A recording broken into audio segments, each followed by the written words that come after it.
Hello everyone, welcome to my channel. It's me Khushi Kharol. और आज मैं आपको पढ़ाऊंगी क्लास 9th का चैप्टर 1 जो कि है poem the road not taken. So guys, ये डबल मीनिंग पोयम है। इसमें हमको ये भी बताते हैं कि लाइफ में एक मोड़ ऐसा आता है जब हमें दो रास्ते में से किसी एक को चुनना पड़ता है, तब हम उस टाइम कैसा फील करते हैं वो इस पोयम में समझाया गया है। Two roads diverge in a yellow would. दो रास्ते जो कि एक येलो वुड से डाइवर्ज्ड, यानी मैं आपको यहाँ ड्रॉ के साथ बताती हूँ। Two roads diverge in a yellow would, ये दो रास्ते हैं जो डाइवर्ज्ड, दो एक साथ अलग हो रहे हैं येलो वुड। यहाँ येलो वुड का मतलब पीली लकड़ी से नहीं है, यहाँ वुड का मतलब फॉरेस्ट से डिनोट किया गया है। येलो मतलब इसमें पतझड़ का मौसम का बताया गया है कि पतझड़ के मौसम में जब पेड़ से पत्ते गिरते हैं तो जो नीचे पत्ते बिखर जाते हैं उससे जो ज़मीन होती है वो येलो हो जाती है। सो येलो फॉरेस्ट से है। And sorry I could not travel both. अब समझ लीजिए यहाँ पोएट खड़ा है दो रास्तों के बीच में। अब पोएट अपने आप से सॉरी करके गिल्ट फील कर रहा है कि दो रोड डाइवर्ज कर रहे थे और मैं मतलब दोनों रोड पर कहीं भी ट्रैवल नहीं कर पाया। I could not travel both, मैं दोनों पर ट्रैवल नहीं कर सकता। ऑब्वियसली पोएट वन इंसान है, तो एक इंसान दो रास्तों पर ट्रैवल कैसे कर सकता है। तो इसी तरह हमें यह बताया गया है कि जैसे कि आप लोग क्लास 11th में आकर आपको फील्ड चेंज करनी पड़ेगी, तो साइंस, आर्ट्स, कॉमर्स, सो आप कोई भी एक फील्ड चॉइस कर सकते हो, आप सारी फील्ड में नहीं जा सकते हो। तो हमारे पास कोई भी एक ऑप्शन होता है, तो दो ऑप्शन में से किसी एक ऑप्शन को चूज करना है। सो पोएट भी उस टाइम कंफ्यूज तो और उन्हें गिल्ट हो रहा था कि वो दोनों रास्तों पर नहीं ट्रैवल कर सकते हैं। And be one traveller long I stood, और मैं अकेला, पोएट ऐसा समझते थे कि मैं अकेला ट्रैवलर हूँ और रास्ते दो है और मैं अकेला ट्रैवलर दोनों रास्तों पर नहीं जा सकता। तो वो यहीं खड़े रहे कुछ देर तक and looked down one as far as I could, और मैंने दोनों रास्तों पर देखा।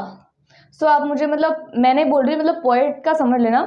सो पोएट ने दोनों रास्तों पर देखा, looked down one as far as I could, और जो फर्स्ट वाला रास्ता था ये बहुत दूर था। पोएट की नजर जहां तक जाती है, जैसे कि अपन भी कई रास्तों पर जाते हैं और हम रास्ता भटक जाते थे, तो दूर दूर से देखते हैं ना कि ये रास्ता कहाँ तक जाता है। सो पोएट ने भी यही किया कि वो दूर दूर से उस रास्ते को देखने की कोशिश कर रहा था। To where it bent in the undergrowth, और ये रास्ता ना बेंट हो गया, मतलब ये आगे जाते में यूं मुड़ गया। सो बेंड होने के बाद पोएट को तो यहाँ तक ही नजर आया, बाद में मुड़ा हुआ रास्ता तो नजर ही नहीं आया। तो पोएट ने इस फर्स्ट वाले रास्ते को दूर तक देखने की कोशिश की। Then took the other just, मतलब इसका मतलब सेकंड अपोजिट मीनिंग ये है कि जैसे कि हम किसी भी स्ट्रीम में जाते हैं, जैसे कि आप 11th बाद समझ लो और मेरा 12th कंप्लीट है, तो मैं 12th बाद हम किसी भी स्ट्रीम में जाते हैं तो हमारा फ्यूचर देखते हैं, हम मतलब दूर दूर तक देखने की कोशिश करते हैं कि हाँ मैं आर्ट्स ले रही हूँ तो मेरा फील्ड मतलब आगे मेरा फ्यूचर क्या होगा, मैं साइंस ले रही हूँ तो मुझे डॉक्टर, इंजीनियर, सो इस टाइप का हम दूर का देखने की कोशिश करते हैं। तो पोएट ने भी वही किया कि ये रास्ता कहाँ तक जाता है, और वो रास्ता मुड़ चुका था। Then took the other just as fair, तो पोएट ने दूसरा रास्ते को भी वही किया, देखने की कोशिश की। And having perhaps a better claim, और पोएट को जो सेकंड रास्ता था वो बेटर लगा। सो वाई, ये भी हम आगे पढ़ते हैं। Because it was grassy and wanted wear. Second वाला जो रास्ता था, जो सेकेंड रूट थी, जो ये था, ये पोएट को बेटर लगा। क्यों? क्योंकि ये जो रास्ता था यहाँ ग्रासी रास्ता था, मतलब नीचे जो घास थी। Thought as for that passing there, यहाँ नीचे घास थी, और वांटेड वियर का मतलब है यहाँ पर मतलब जैसे कि पेड़ होते हैं उसके पत्ते नीचे गिर जाते हैं, और हम जब चलते हैं तो पेड़ के पत्ते ब्लैक हो जाते हैं, तो उससे पता चल जाता है कि यहाँ मतलब लोग ज़्यादा चले। तो पोएट को सेकंड वाला रूट देखकर ऐसा लगा कि मतलब यहाँ पर ज़्यादा लोग चले हुए नहीं, मतलब घास थी इस रूट पर। सो ऐसा लगा कि यहाँ ज़्यादा लोग नहीं चल रहे, बहुत कम लोग चले हैं। सो पोएट ने वो वाला रास्ता चुना, thought as for that passing, और पोएट यहाँ से चलने लगा सेकंड रूट पर। And worn them really about the same, और उसने चलते चलते मतलब ये पता किया कि ये रास्ता और जो फर्स्ट रास्ता दोनों रियली सेम थे। And both that morning equally ले, और मतलब ये पोएट ने ये जो रास्ता जो देखा था ये सुबह देखा था। सो पोएट मतलब सोचता है कि मॉर्निंग में दोनों मुझे सेम लगे। In leaves no step had trodden black, और यहाँ पर कोई भी लीव्स की जो पत्ती थी वो ब्लैक हुई थी, मतलब कि लोग गए थे तो लीव्स जो येलो थी, येलो के ऊपर हम अपना मतलब पैर रखते हैं तो वो ब्लैक ही होगा। लीव्स गंदी हो जाएगी तो ब्लैक थी। Oh I kept the first for another day. So poet को ऐसा गिल्ट होता है कि मैंने सेकंड रास्ता लिया तो मैंने फर्स्ट रास्ता मुझे लेना चाहिए था। अब हमें भी ऐसा होता है हम कोई दो ऑप्शन में से कोई एक चूज कर लेते हैं, फिर हमें ऐसा गिल्ट होता है कि यार मुझे फर्स्ट पर भी जाना चाहिए था, आखिर वहाँ क्या होता मेरा future.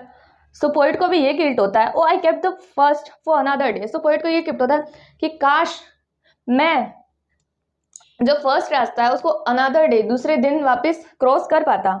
Yet knowing how way leads on to way, I doubled if I could ever come back. So poet ऐसा सोचते, poet को फिर ये पता चलता है कि अब मैं इस रास्ते पर दोबारा नहीं आ सकता हूँ। जैसे कि हम भी अब आगे बढ़ जाते हैं, जैसे कि हम 11th क्रॉस करके 12th में आ जाते हैं और फिर हमें ऐसा लगता है कि नहीं हमें साइंस का फील्ड छोड़कर आर्ट्स में आना चाहिए, तो वो पॉसिबल नहीं होता है। हम जिस स्ट्रीम में चलते हैं अब उसी में चलना पड़ेगा। सो पोएट को ये पता चलता है how way Leeds on two way, I doubled if, अगर मैं दूसरी बार कर पाता, I should ever came back, तो मैं यहाँ फर्स्ट रास्ते पर भी आना चाहता।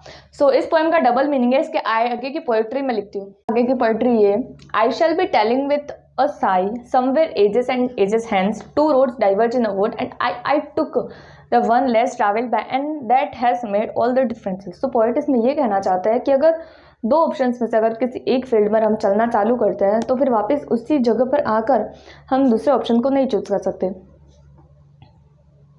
आई shall be telling with a sigh, sigh मतलब श्वास भर के, मैं सांस भर के कहता हूँ कि एजेस एंड एजेस हैंस, सालों साल पहले मैं भी उसी दो रास्तों पर था और मैंने दोनों में से किसी एक पर ट्रैवल करना चालू किया, जिस पर बहुत लेस ट्रैवल्ड, मतलब जिस पर रास्ते को बहुत कम लोग चुनते हैं, ऐसे करियर को मैंने चुना।